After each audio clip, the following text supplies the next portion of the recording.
Les éleveurs qui donc demandent désormais à ce qu'une vaccination soit mise en place sur toute l'Union européenne. Grégory Boileau et Kamel Khalfouni nous expliquent. Un bâtiment de 800 mètres carrés. À l'intérieur, les 4000 poules pondeuses de Thomas Simonin. Des volailles confinées depuis novembre dernier en raison de la grippe aviaire. 3 mois sans prendre l'air, une mesure obligatoire pour éviter la contamination de l'élevage.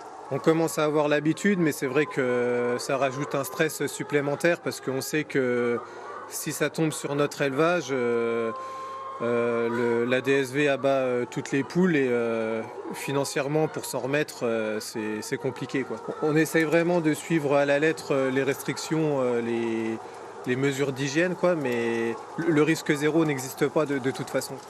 Un quotidien bouleversé pour cet éleveur qui doit aussi réaliser régulièrement des prélèvements et des contrôles sur ses poules. Le prix à payer en attendant l'arrivée d'un vaccin. Tant qu'il n'y a pas le vaccin, la seule solution, c'est de confiner les poules. Donc je peux le comprendre. Après, l'essentiel aussi, c'est que les consommateurs le comprennent, quoi. Que on ne fait pas ça par plaisir. Nous, on aimerait bien que les poules sortent pour profiter, surtout en ce moment, du soleil et de l'herbe qui commence à repousser. Mais voilà, on fait pas ça par gaieté de cœur, qu'on n'a pas le choix, quoi.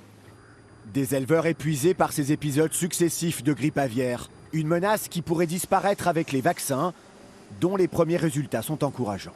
Le ministère de l'Agriculture a engagé des travaux d'expérimentation depuis quelques mois et qui pourraient, avec d'autres pays européens, qui pourraient aboutir à l'automne, cet automne, donc avec une production, on va dire, à grande échelle du vaccin et qui avec un spectre pour vacciner les différentes espèces de volailles.